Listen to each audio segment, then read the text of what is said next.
ज्ञान प्राप्त करने की भूख बढ़ती गई। न्यूयॉर्क में रहते समय डॉक्टर अंबेडकर ने अपने पढ़ने के शौक के कारण लगभग 2000 पुरानी पुस्तकें खरीद ली। पुस्तकें ही उनकी सबसे बड़ी दोस्त थीं। वे अपने भोजन से पैसे बचाकर या भूखे रहकर भी किताबें खरीदते थे। खरीदी गई 2000 किताबों को भारत भेजने की जिम्मेदारी एक मित्र को देकर वे लंदन चले गए। लेकिन कुछ समय बाद जब वे भारत पहुंचे तो उनमें से काफी पुस्तकें नहीं थीं। उनका यही पुस्तक प्रेम आगे चलकर अपने बंबई स्थित निवास राजगृह में विशाल लाइब्रेरी स्थापित करने में सफल रहा। किताबों का ऐसा विशाल और महत्वपूर्ण निजी पुस्तकालय भारत भर में किसी के पास नहीं था। न्यूयॉर्क में अपनी शानदार सफलता के बाद डॉक्टर अंबेडकर का मन लंदन की ओर आकर्षित हुआ, जो उस समय दुनिया में अध्ययन का प्रमुख केंद्र था। जून 1916 में कोलंबिया यूनिवर्सिटी के प्रोफेसर सीगर ने अंबेडकर के परिचय में लिखा कि भीमराव को इकोनॉमिक्स में जो विद्वता प्राप्त है वह किसी प्रोफेसर से भी ज़्यादा है।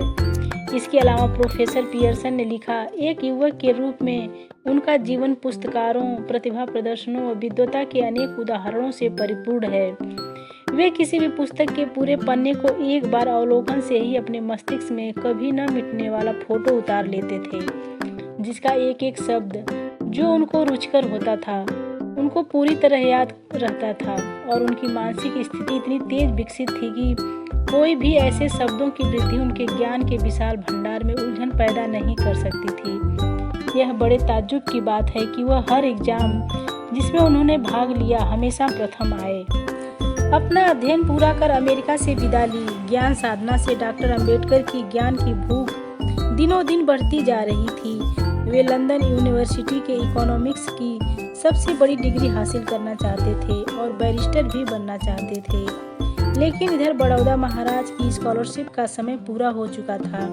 डॉक्टर अंबेडकर ने प्रोफेसर सेलिगमन की सिफारिश के साथ एक प्रार्थना पत्र सयाजीराव गायकवाड़ को लिखा कि 2 वर्ष के लिए स्कॉलरशिप का समय बढ़ा दिया जाए।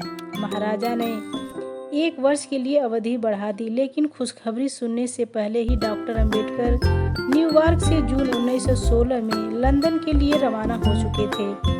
लंदन पहुंचते ही ब्रिटिश पुलिस ने उनके सामान की बारीकी से तलाश ली।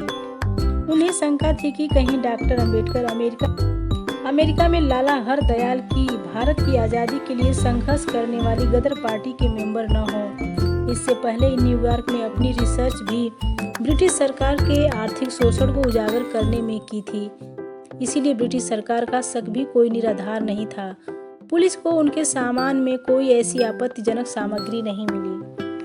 डॉक्टर अंबेडकर ने लंदन में अक्टूबर 1916 में इकोनॉमिक्स के अध्ययन के लिए London school of economics and political science में और बैरिस्टर के कानून में अध्ययन के लिए ग्रेज इन में अपना एडमिशन कराया। उस समय दुनिया के प्रसिद्ध कानून विशेषज्ञ यहीं से निकलते थे। चूँकि डॉक्टर अंबेडकर कोलंबिया यूनिवर्सिटी की एमए और पीएचडी की डिग्रियां हासिल कर चुके थे, इसीलिए लंदन यूनिवर्सिटी ने इनको सीधे एमएससी परीक्षा में बैठने की इजाज़त दे दी। इकोनॉमिक्स में उनका काम काफ़ी अच्छा चल रहा था। उनकी प्रगति को देखकर वहाँ के प्रोफेसरों ने अंबेडकर को डीएससी की डिग्री की तैयारी के लिए भी मंजूरी दे दी।